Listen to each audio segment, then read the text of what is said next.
Oceanographic and Meteorological Laboratory. Sorry. I'm going to be recording you guys. Sounds good. Thanks. Go ahead.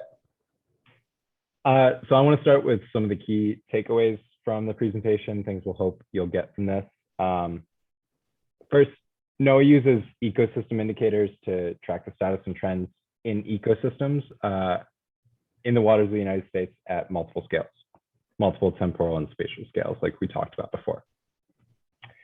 These indicators are developed based on the intended audience and purpose of the assessment. And they also consider management utility, scale of those management actions, and also communication tools and how we might want to use outreach considering those indicators. Ecosystem indicators need to be consistent and accurately convey the status of the system that allow you to tell a story in a way that allows you to tell a story. And then finally, suites of indicators should be developed and applied to tracking progress toward conservation and management goals. And Kelly and I are here to start a discussion with you guys about how we might be able to help you guys do that in your local environments. So as we keep on going, we wanted to make sure that we were clarifying what exactly we mean by ecosystem indicator. And Will had touched on this in his previous presentation. We're going to get more into it now. So an ecosystem indicator is a quantitative and or qualitative measure, or that's a key component of the ecosystem. So these indicators provide an insight into the general status of the ecosystem. And we want to mention that indicators really work in tandem with each other. So they're all interconnected to allow for an ecosystem-based approach to management. So the full suite of indicators assesses holistic ecosystem status, not really one on its own, but they do all tie together. And it's important to note that this includes the human dimensions. So human connections, including activities, human use, ecosystem services, as well as stressors and drivers of pressure on the ecosystem. And before we get into some of the examples of the indicators that we use and develop and some of the programs that utilize those indicators, we wanted to talk about some of the qualities of a good indicator. So the biggest thing is probably also the most complicated. When we're developing indicators, we're looking for simple, easily communicated metrics that represent important and relevant changes in the ecosystem that we're trying to observe. Obviously, this changes both on the spatial and temporal extent based on the goals of your program. But in the simplest terms, we're looking for theoretically sound, reliable representatives of key ecosystem attributes. What are the most important things you need to convey about your ecosystem?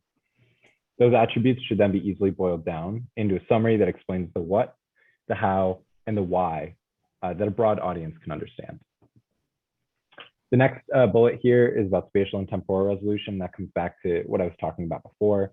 This is largely based on your goals as a researcher, as a manager, as a program. And you need to make sure that you have enough measurements in both space and time to accurately depict the trends in the area that you're observing. The group that I work with doesn't necessarily have an objective threshold for this, but we tend to prefer longer time series so that we can isolate trends in recent years to compare to historical means and historical trends. Indicators need to be updated consistently. There's no good if the data you're using are out of date or if they don't match up with your stated purpose as a program. Look for data sets that are long-term and updated consistently, enough that you always have new data to add to your products when you update your suite of indicators. Also, try to look for data sets from programs or efforts that are consistently funded or have a plan to continue indefinitely regardless of funding or staffing.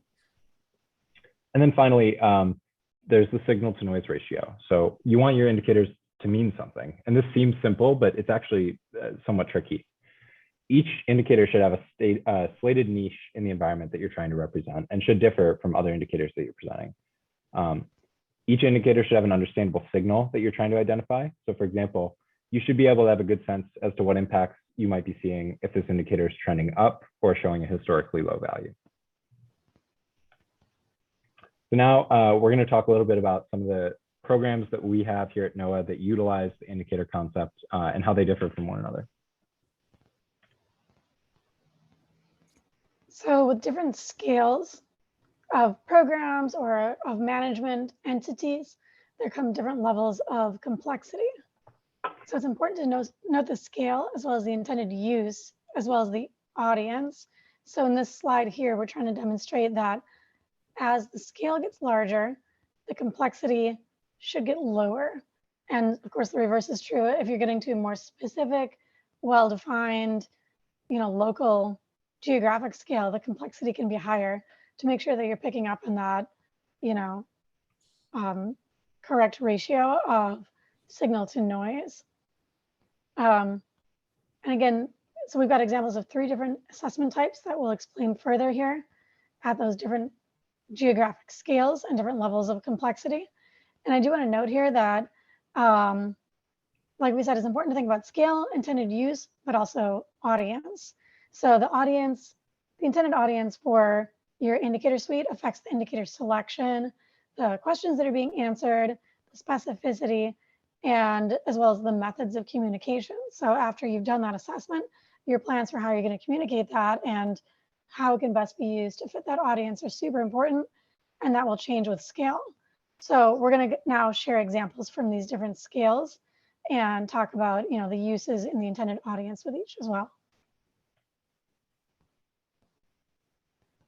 So this one's me as well. And in this example, I've got to give a bit of a background about what this program is first. It's a NOAA program, so it's a national program. It's called the Integrated Ecosystem Assessment Program, and it's multidisciplinary, and it provides an analytical framework for ecosystem-based management. So it's a common nationwide framework, but it has regional variation. And then it can go all the way down to the local level too. So it's kind of a mix of scales here. So integrated ecosystem assessments, or IEAs for short, are a decision support process using super diverse data sources all over the place. They're modular, scalable, iterative, and adaptable. So as you can see in that figure on the right, we show that it's not just evaluating the ecosystem being done. You want to link it to management and then evaluate the goals and the meeting of that as well. So the idea here is that we're providing assessments of the ecosystem across ocean use sectors. So the IEA program does provide assessments for multiple ocean use sectors, including the National Marine Sanctuary system that Enrique was telling us about at the beginning, as well as fishery management councils, as well as state agencies, such as Hawaii and Louisiana, which are 2 states in the US that we provide ecosystem science to in order to effectively manage, for example, the loss of coastal wetlands. We provide information that can help sustain valuable marine resources and hopefully sustain the needs of coastal communities as well. So that's a bit of a background here about one of our examples that we'll show you. Scaling up to sort of the national scale is the National Marine Ecosystem Status website, which is a project that I work directly on. And actually, I'm going to switch my sharing over to a different screen. So can you guys now, are you seeing the National Marine Ecosystem Status website, Enrique, or has it not switched? Yeah, we can see it. Cool. So the NAMES website, or National Marine Ecosystem Status website, or NAMES website, provides the interested public, educators, outreach specialists, and others with a starting point to see how marine ecosystems across the US are doing at the regional and national scales. It also provides access to all of NOAA's ecosystem resources and data in one place for audiences that want a deeper dive. So before the NAMES website was created, there had been no single entry point to access all of NOAA's ecosystem information. This is also the only place that summarizes and synthesizes ecosystem information across regions to provide a broader view of conditions across US large marine ecosystems. So as you can see, the website provides standardized visualizations that give long-term time series as well as plain language summaries of a lot of key indicators for waters of the United States. These are indicators that have been developed at the national scale. There's also examples of indicators you can see here at the regional and sub-regional scales, as well as links to additional resources. And so we'll talk a little bit more about why we set the website up this way and some of the outcomes and applications of this website later on in the presentation. But if you're interested in looking yourself, This website can be found at ecowatch.noaa.gov. Let me switch back to the presentation now. One moment. There we go. So now we're going to talk. I'll go no, for go it. ahead. Sorry, it's all you, Kelly. Okay, so we give you our two different backgrounds on these two different programs. And next we wanted to go into the indicator selection process. So how you create that indicator suite, how you vet it. So as this quote says, you know, the traditional view of how to create an indicator suite is just get people to talk about it. But sometimes you just get dominated by the loudest voice in the room. So our goal here was to have a group discussion, but also allow for individual input so that, you know, the input is balanced, it's even, it's considering all subject matter experts, even if they're not the one shouting the loudest in the room. So the indicator selection process for IEA/ESR, for the ecosystem status reports, we'll get into that a little bit, as well as Sanctuaries relied on using identified indicator criteria and subject matter experts. So that's that first step that you can see on the left. The subject matter experts were invited to a one-day workshop. So that's step 2.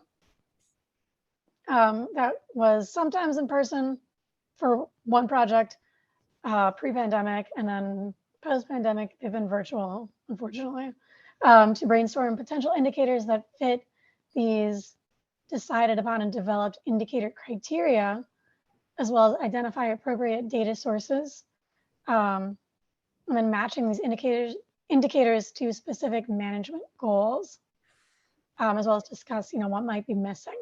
So then after this group effort, collaborative, all, you know, together workshop, the subject matter experts were then individually sent decision matrices that list all the criteria, all the proposed indicators that were developed during the workshop.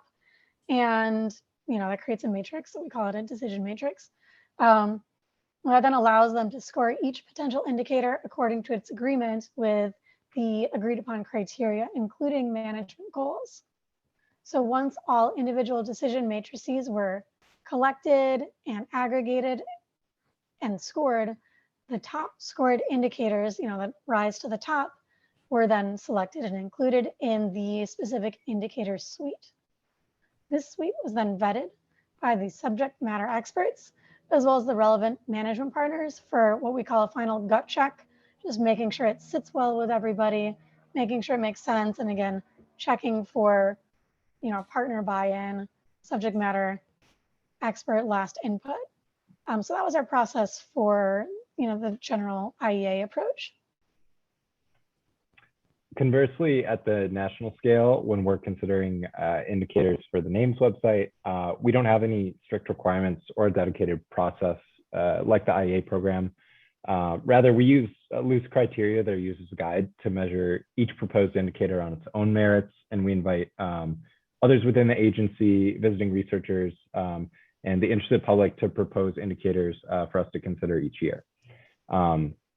We look to choose indicators commonly available across regions to make sure that they're applicable to as broad an array of areas on our website as possible. And we focus on NOAA data with a few exceptions. We do use some partner data.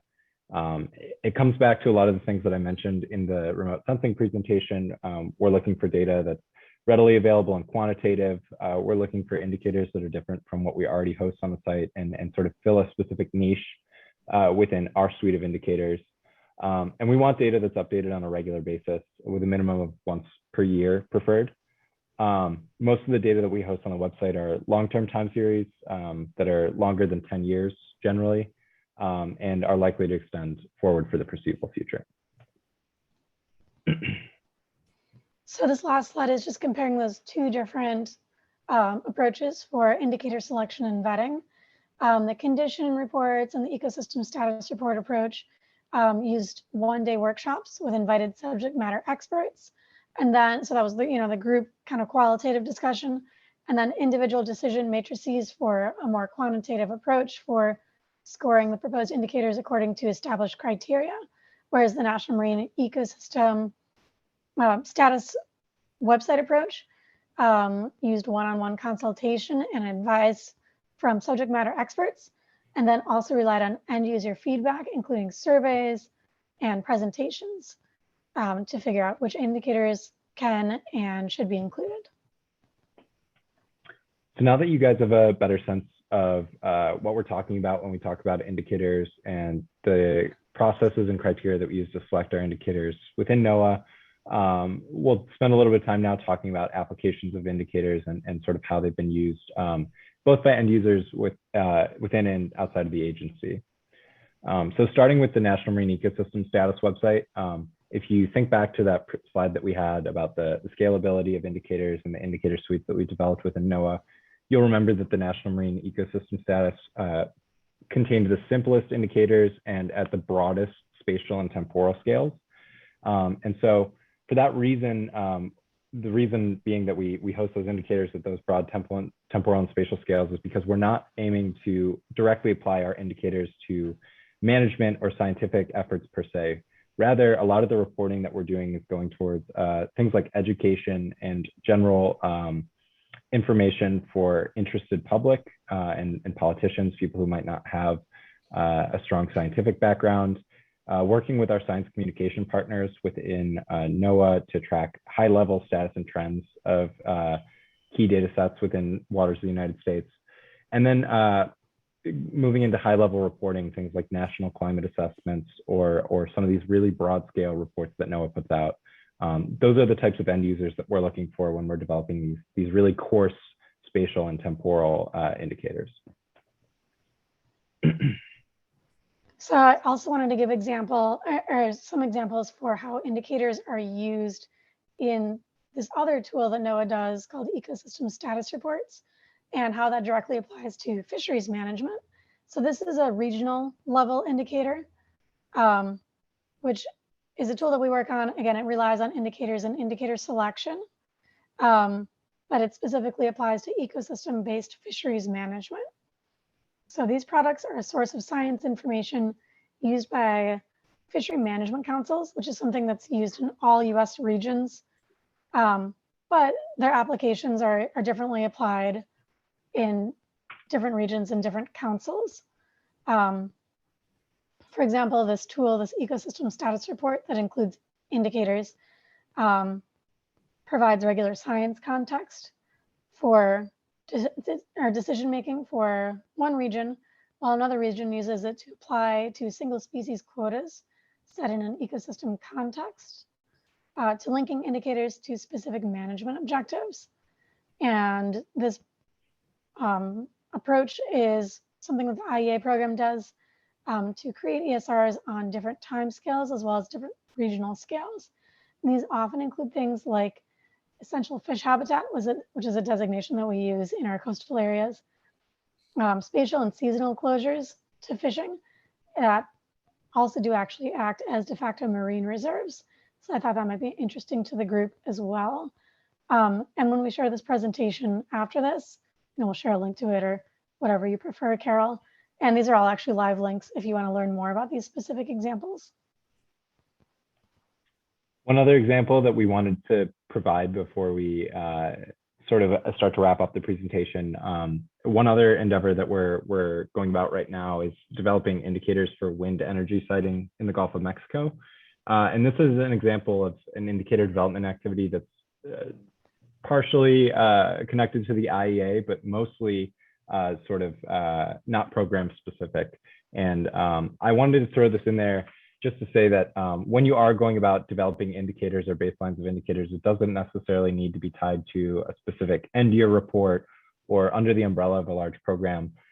We're actually undergoing these activities for developing indicators for wind energy siting because we know it's an activity that's going to be ramping up in the next several decades in the Gulf of Mexico. And we know there are going to be both short and long-term ecological and socioeconomic impacts. And so we're undergoing the activity to make sure that we have baseline suites of data so that we can make sure that we can detect changes to our important fisheries like the shrimp fishery in the Gulf of Mexico, our working waterfronts, our people who might be impacted by cable transmission lines in those areas, as well as our natural wildlife, our seabirds, our marine mammals, and our fish in those areas. And so we don't have any specific examples. This is a new project that we're undergoing right now. But just wanted to say that the indicator development activity doesn't necessarily need to be under the umbrella of a consistent program like the IEA or NAMES in order to be undertaken. Definitely. And here's one last example. I'll try and go through it quickly because we do want to make sure we have discussion time as well. But we talked a bit about national marine sanctuaries, which is our, throughout the country marine reserve system, or, like a marine park. And I wanted to give an example of how indicator selection and the IEA process are used for this local spatial marine reserve management, which also could be relevant to LTERs as well. Will, if you give it a click, there we go. So National Marine Sanctuaries manages federal activities for the conservation of marine resources. And that includes engagement with local communities, because local communities are, either in or around national marine sanctuaries, and obviously influence them and derive ecosystem services from them. So sanctuary condition reports, management plan reviews, policy development, as well as partnership development are some of the tools down in each sanctuary. And this leads to updating sanctuary management regulations. And that includes regulations on no-take zoning and marine reserve management as well. So specifically the indicator suite development and information adaptation and analysis, as well as considering management effectiveness and delivering useful products, are critical areas of overlap that our IEA program does working with our sanctuary partners. So, that was, literally why we were creating this suite of indicators, so that we could monitor changes in condition. That monitoring change of condition then advises things like management plans and regulations and, spatial zoning. So here we've got an example of a web tool that we made for Florida Keys National Marine Sanctuary. It's an interactive, what we call a conceptual model. So you can think about how indicators literally fit together in that ecosystem view. And so the idea here is that you click each indicator's icon for a time series graph to understand changes in condition. So we'll try that link there and let's see if it'll load for us. Great, so here's the actual view of how this works. All of those images are actually live links. Yay, thanks, Will. So for example, if you're considering chlorophyll A at a smaller spatial scale, specifically trimmed here to fit within the Florida Keys National Marine Sanctuary, but using remote sensing like Will talked about, you can see that time series analysis of how that indicator is changing. This is based on, diver monitoring of changes in species diversity and reef fish. And so on, these indicators fit to different sections of the condition report. It's just how they're structured. It doesn't have to be that way, but that's just how these reports were already organized. So yeah, you can get a number of different indicators. Above and below is what we call that, when you're not just thinking about the resources on their own, but also thinking about how that interacts with the human dimension. So this indicator selection process is being used in other sanctuaries now across the country. And this interactive conceptual model tool is also expanding to more sanctuaries.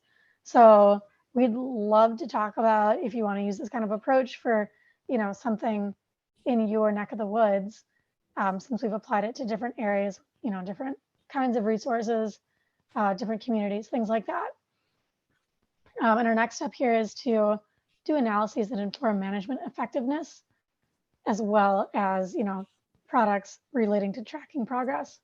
Sorry, Will, I'm done. No, you're good.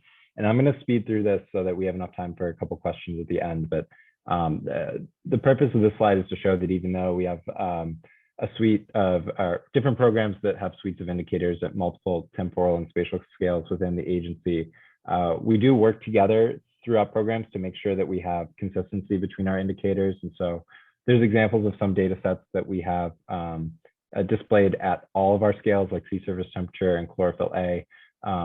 But there are also cases where some indicators need to be specific to match a small scale site, or need to be really broad in order to match like an entire large marine ecosystem area. And so We have that categorical consistency as well. And the point of this slide is just to say that if you are going to undergo an indicator suite development process, and there are going to be suites of indicators at different spatial and temporal scales or other indicators that are being served at other points throughout your agency or organization, that you need to make sure that you're working with your partners who are working at different spatial and temporal scales to make sure that the story that you're telling and the overall status and trend of the indicator that you're presenting matches up, so that you're not confusing the public or your managers or your end users with differing data sets.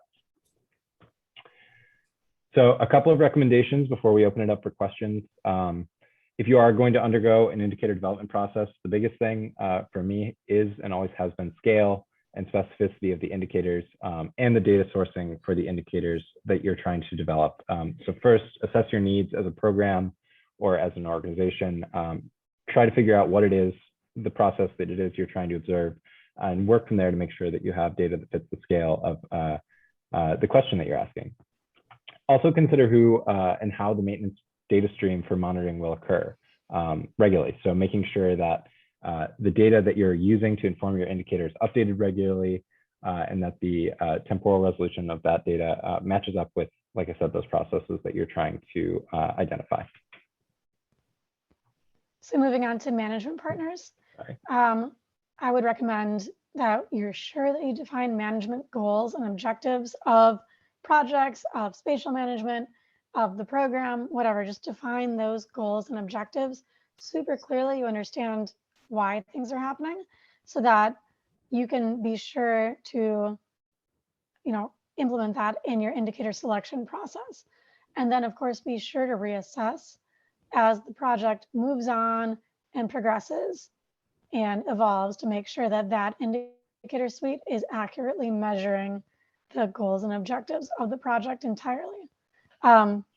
It goes without saying to make sure that you're involving your management partners from the very beginning for the indicator suite development, for tool development, for communication, and for doing that iterative view of, are these management actions effective? Is this doing what we want it to do? And if not, how can we change it? And how can we make sure to capture those changes as well? We already talked about criteria and sensitivity, but I just wanted to mention it one last time. It helps to have predefined criteria for what makes a good indicator. We've discussed it here already. We included, of course, scale, measurability, sensitivity to change, specificity, as well as relevance to management actions, and, like Will said, data availability, of course.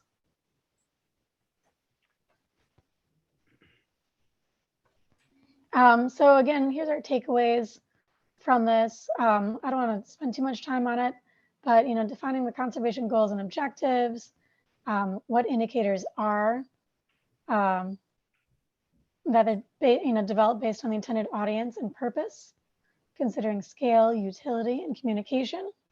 That you need consistency to accurately convey changes in the status of a system, and that indicators should be developed and applied to tracking progress towards project goals. And we can help. We can modify some of our approaches for projects when you're ready for that. We can help brainstorm, proposed indicators. We had to cut it because it was too long. We do have some extra slides on this presentation too for like seed ideas for proposed indicators that generally apply to different kinds of projects too. So if you're interested in that, you can check it out after the workshop. Thank you for having us, to the organizers. I know Kelly and I were just talking about before this presentation that we wish we could have been there in person, but we're happy to stick around for a couple of minutes to answer questions or have a discussion. If you do have additional questions about anything that we've presented, you can find us at these emails, or you can contact Enrique or Carol. They know how to find us as well, but we're happy to take any questions that you guys have. We also have a couple of discussion questions that you all may want to think about both now and moving forward as they relate to both remote sensing and then indicator development for your specific programs. But thank you guys very much. Thank you.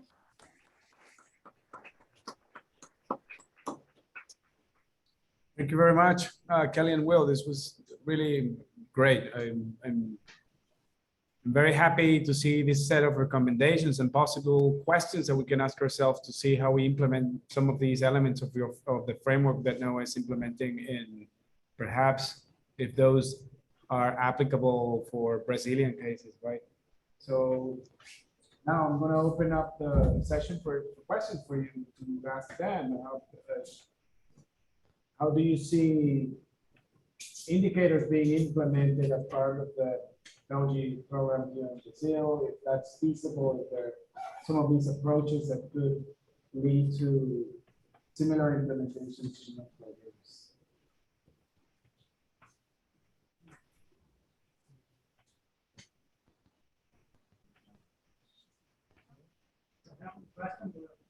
Not related to. You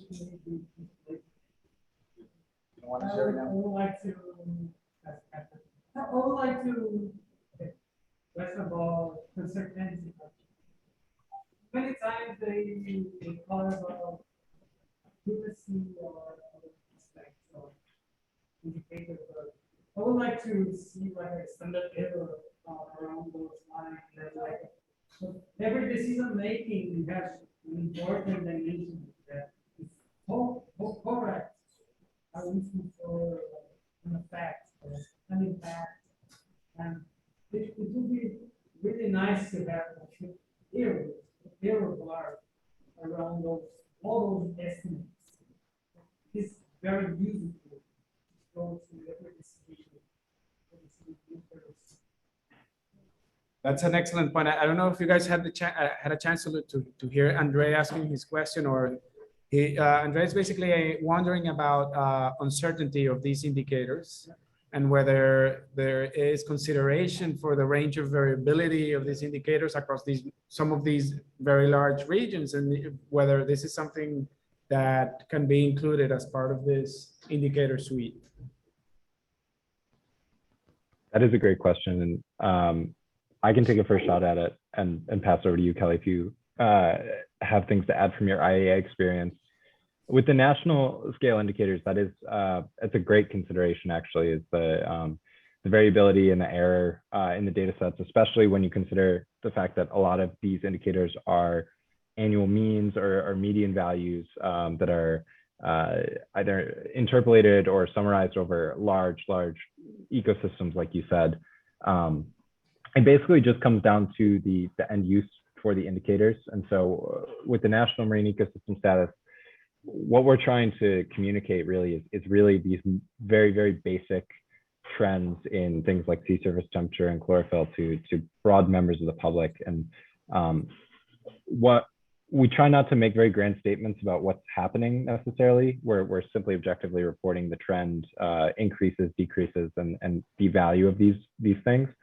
We make sure though to leave links to data sets that we use to populate our data that include things like standard error and include caveats like that in our plain language descriptions of the indicators. But I would think that if you were to be building out a similar suite of indicators for a more technically proficient group, whether that be managers or scientists who are planning to use this information, we'd probably change the way that we present the indicators and probably compile some of them as well to include some of those considerations. And so in my experience, just speaking purely from the names perspective, it's something we consider, but based off of the people who are going to be viewing those indicators, we just chose not to include it in our specific presentation. That's a great question, though, and something we talk a lot about in our internal discussions.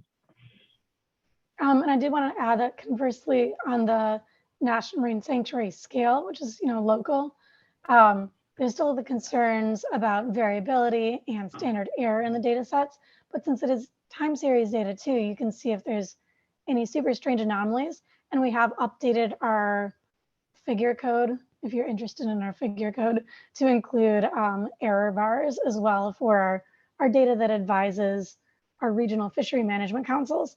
Also, in that talking about communicating with management partners, we did get feedback from a number of partners in some areas that they wanted more regional specific or sub-regional specificity in the data sets. So when possible, for example, in the Keys, we broke it down into upper, middle, and lower when the data allowed for that. Or in the Caribbean, we broke it down to individual islands rather than having it be all of the US Caribbean because, you know, the US Caribbean is obviously what's manageable in our country. However, when we saw that the trends were the same amongst regions, we went to the highest level possible, just so it's, you know, not super repetitive or like the longest document ever, because you do want it to be, you know, consumable for different levels of audience. But yeah, thanks for your question. I'm glad that you were thinking about that.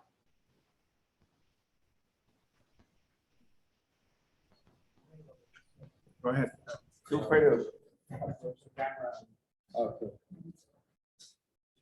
Hi, Kelly. Hi, Will. Thanks for this insightful presentation. I have two questions. One is about, I think there was one slide that you skipped very briefly. There was something about the trends, like if it was very steep or not too steep. There was something that was indicating the trends. And yeah, I would hear about if this is how you analyze the trends. If it's some, there's a gauge, but how does it enters in the model? I don't know, to evaluate trends. And Yeah. the other question is how those indicators match with essential ocean and biological variables. Totally. I think what you're referring to, let me see here, was the template that we use to visualize Yes. the names indicators. Yeah. Yeah. So part of indicator reporting, and this is something that we didn't touch on, but we, I think throughout both IEA and the Sanctuaries process and the names process, try to standardize the visualization of the indicators to make it easy to compare data sets and kind of identify key times when environmental change may have affected multiple indicators at once. And so what you have here is kind of the legend that we use for all of our indicators on the names website. And it's actually derived and kind of stolen from the IEAS program. So I think it's their tech property technically. But what you see here is a basic time series, and then the 90th and 10% percentile values of whatever indicator that it is we're displaying with these solid lines here. And then the mean indicator value is a dashed line through the middle. And then these glyphs, which is what I think you were asking about on the side, are how we report on the recent status and trends of an indicator relative to the historical time series. And so this green area represents usually, depending on the indicator, the last 5 years of data that we have. And so what these little glyphs will then tell you is whether or not those values within the last 5 years are above the 90th percentile, below the 10th percentile, or in the between those values relative to the historical values. And then whether or not the slope of those values is greater or below one standard deviation of the historical value. And so we use it sort of as a quick snapshot to show how the indicator is performing recently relative to historical data. And it's something that's kind of baked into our analysis. And I would check with the original author of the code, but I think I'd be happy to share. It's a pretty simple visualization code that we use in R to cook up a lot of those time series. Yeah, it's already available on GitHub. So if you send us an perfect. email, we can share the link from GitHub if you're interested in using it. Sure. And then I'm sorry, could you repeat the second half of your question if we didn't already address it? The second part is about your indicator that, from what I get it, they're more expert and habitat driven, but how those match with the already established essential ocean variables, biological variables? So if you think about just trying to match them, put in little box just to show with all the UN in recommendation, etc. Yeah, that's a good point. And honestly, we've compared amongst programs in creating our like seed list of proposed indicators. But I don't have a straight up comparison in mind for, you know, like UN ocean indicator suites or, you know, like TNC, for example. But when we, like for Sanctuaries, at least when we created our full list of proposed indicators, we did a lit review of, you know, similar indicator based projects that had happened in the region. had a huge list of proposed indicators that our subject matter experts then contributed to or removed. And then from that pared down list, that was what we then sent to our experts, for example, for decision matrix, loading up that decision matrix with those pared down examples.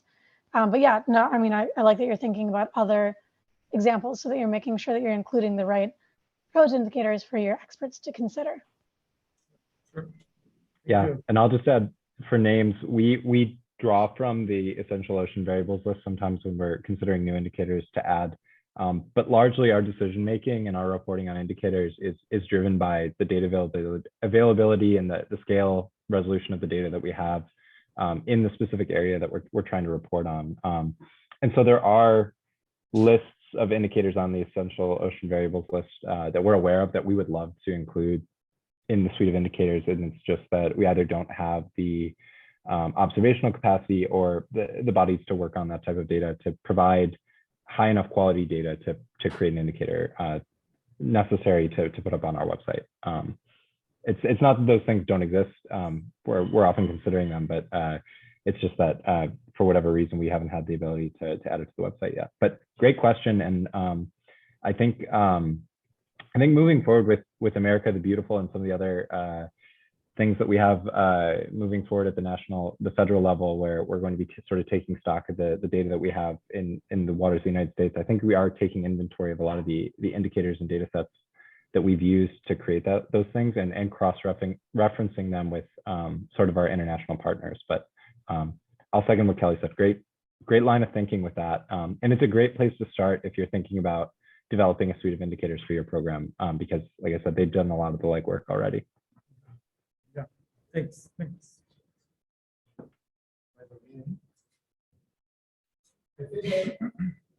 Well, coming up, I think a useful connection with this program is that most of these tools have been developed with an open source philosophy.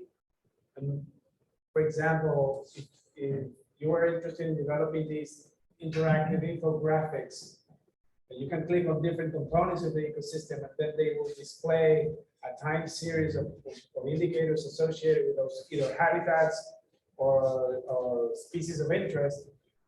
All of the code and resources that are necessary to build those infographics are already hosted on GitHub repositories, and you can actually clone them to your local machine and create your own infographics. Choose your own images as SVG files and create all of these tools, reproduce those tools tailored to your system. I just would like to know if this is correct, if I'm portraying this accurately. Yeah, I'm so glad that you brought that up, Enrique.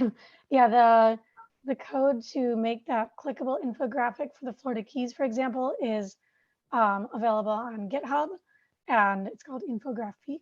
But I can send you a link to it. You do have to have your own, graphic design, discrete objects to be clickable, but you can have it be pictures. You can create your own, PNGs or JPEGs or raster files. Those all work. And then you just have to have a platform to host it on. We use Drupal for ours just because that was what the federal government was doing. But you could do a number of platforms, I believe, as long as you just have a place to host it that works for your program. Yeah, I believe this. We've got a whole README if you're interested. Yeah, so Kelly and others developed this R package called Infographic. It is well documented and allows you to build these tools on your own, and it has lots of instructions. So this is something for you to consider. Yeah, I just have a quick question because thank you for the presentation. I was just curious because here in Brazil we like a lot of money to get all the results. So I was thinking if you guys have these indicators, some indicators that could be more useful, more powerful. If we use, for instance, like a citizen science approach that the community that works around the marine protect area would help to get the data for the indicators. Do you have any advices or what kind of tools or indicators we could use by like getting the data from science, citizen science approach. Were you able to hear that question? Can you, Sorry. no problem. Come in, Barbara. Yeah, sorry, the computer is picking up most of it, but not all. I know that you're talking about citizen science data. Yeah, no, yeah, I was just like comparing, because here in Brazil, like we have all marine protected areas in the traditional communities, and we lack money to collect data regularly. And like one approach that we're trying to do here is like to implement citizen science with the communities. So, but my question was, do you guys have like any ideas or suggestions? What kind of indicators would be like more helpful for us to use with this approach? For instance, like in the Florida Keys, we do have coral reefs here. So like if we had like this citizen science program helping to identify like the fishes or corals or birds in the mangroves area. So this kind of things that, for instance, like we use citizen science approach to get data for indicators for biodiversity, or I don't know, you guys have so many good indicators. So, but do you think about like using this approach to get the data in some of your work and Yeah. just to get like an idea if it works there and how it works for getting data for these indicators? Yeah, we do actually have some citizen science data that we've used in the Gulf of Mexico, in the Florida Keys, in Flower Garden Banks, which is an area that's way offshore in Texas. For example, there's a program called iBird, which is an app that's done by the Audubon Society, and that gives us an idea of wading bird prevalence, bird, like shorebird biodiversity. We use reef data in the Florida Keys to look at reef fish biodiversity.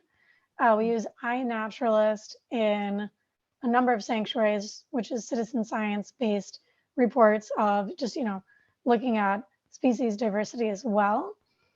We use like beach cleanup data from Surfrider for an indicator of marine debris impact on shoreline communities. Yeah, so you can definitely use citizen science, especially if you have citizen scientists that want to enter the data. That'd be huge. Yeah. And that would be a good way for maintenance of the data. But yeah, no, I'd love to talk further about the goals of the community-based MPAs, so that we could think better about creating an indicator suite that then could be monitored by citizen scientists, because that mixed with remote sensing could fill in a lot of the budget gaps for sure. Yes. Yeah. Thank Yeah. you. Yeah. And I actually have to hop off. I don't want to curtail the conversation, but I have to hop to another meeting. I just want to say thank you guys again for inviting me to speak. Please feel free to reach out to me if either the remote sensing talk or the indicator talk spurred any ideas. And really wish I could be down there with you guys. Hopefully I'll get a chance to meet and work with some of you all in person in the future. But thank you guys again for having me. Thank you.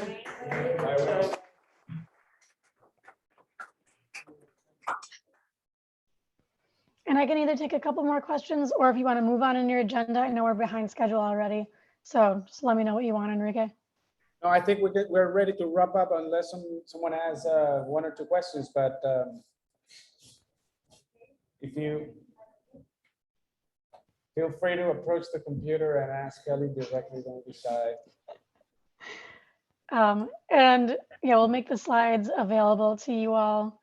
So if you want to look at them more closely, we've got links to our various web tools on there. We've got our list of seed ideas for indicators too, but I would love to help. So let me know if anyone's got any specific project questions that you come up with either now or later. Thank you very much, Kelly. And I will make sure that those links are available on the workshop website for everybody to consult. Okay, thanks so much. Have a great workshop, and I'm really glad that we got to participate, even if it was remote. So yeah, nice to virtually meet you all, and best of luck. Bye. Thank you, Kelly. Bye-bye. Bye.